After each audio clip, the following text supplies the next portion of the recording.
વડોદરા શહેરમાં વહેલી સવારે થંભી ગયેલી વિનાયક સિટી બસ સેવા પુનઃ કાર્યરત થઈ છે ત્યારે આ મામલે ડેપ્યુટી મ્યુનિસિપલ કમિશનરે મહત્વનું નિવેદન આપ્યું છે। વડોદરા મહાનગરપાલિકા અને વિટકોસ વચ્ચે વધુ 3 મહિનાના એક્સટેન્શન પર સહમતિ થતા શહેરના મુસાફરોને મોટી રાહત મળી છે। વિનાયક લોજિસ્ટિક્સને 3 મહિનાનું એક્સટેન્શન મળતા સવારે બંધ કરેલી 160 બસો ફરી તમામ રૂટ પર દોડવા લાગી છે।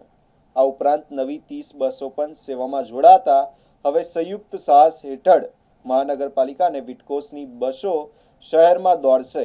સવારે બસ સેવા બંધ થતાં વિદ્યાર્થીઓ, નોકરિયાતો અને રોજિંદા મુસાફરોને ભારે હાલાકીનો સામનો કરવો પડ્યો હતો।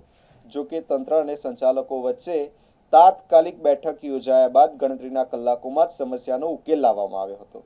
આ સમગ્ર મામલે વડોદરા મહાનગરપાલિકાના ડેપ્યુટી મ્યુનિસિપલ કમિશનર ઋતુરાજ દેસાઈએ જણાવ્યું હતું કે મુસાફરોના હિતને ધ્યાનમાં રાખીને તાત્કાલિક નિર્ણય લેવામાં આવ્યો છે।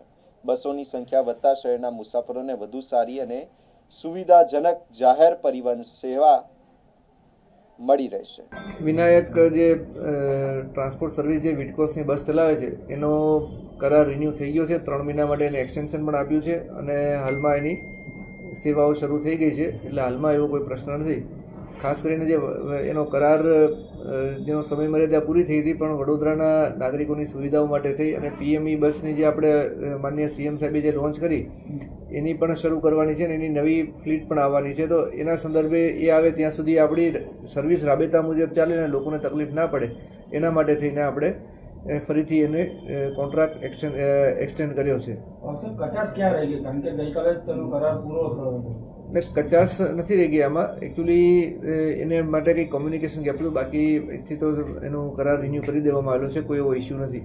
સર, કંપનીના મેનેજર એવું કહે છે કે અમને એક્સટેન્શન જોઈતું નહીં તો પણ અમને આ લોકો આપી રહ્યા છે, તો એની પાછળ હવે કારણ શું? આ કંપની હવે આગળ ફરીથી એક્ટિવ રહેશે કે બંધ થશે? એવું કંઈ કંપનીના મેનેજર દ્વારા અમારા સમક્ષ એવી કોઈ માંગણી નથી મૂકવામાં આવી કે અમારે નથી જોઈતું એવું।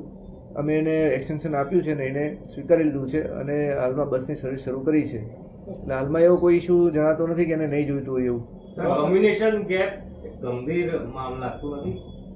કમ્યુનિકેશન ગેપ કદાચ એવું લાગતું નથી, પણ એમના લેવલે કોઈ કન્ફ્યુઝન રહી હશે, બાકી એથી તો મેં એને એક્સટેન્ડ કરી આપ્યું છે। શહેરની બસ સેવા બંધ થઈ ગઈ હતી, હાલમાં ચાલુ થઈ ગઈ છે બસ સેવા। સર, એમનું એવું કહેવું છે ગઈકાલે તેઓ અહીંયા આવ્યા હતા પરંતુ અહીંયાથી કોઈને એવો રિપ્લાય મળ્યો નથી, એટલે જ એ લોકોએ આ સ્ટેન્ડ લીધું છે। એવો અમારો કોઈનો એને સંપર્ક કર્યો હોત તો એમને સ્પષ્ટતા થઈ જાત। એમણે મારો પણ સંપર્ક નથી કર્યો અને નીચેના લેવલે એમણે કોઈનો સંપર્ક કર્યો અને આવી કોઈ બાબત હોય તો અમારા ધ્યાને મૂકી હોત તો અમે એની સ્પષ્ટતા કરી આપે તેને। તો હવે આ જે સમય કેટલો ક્યાં સુધી વધારવામાં આવ્યો છે?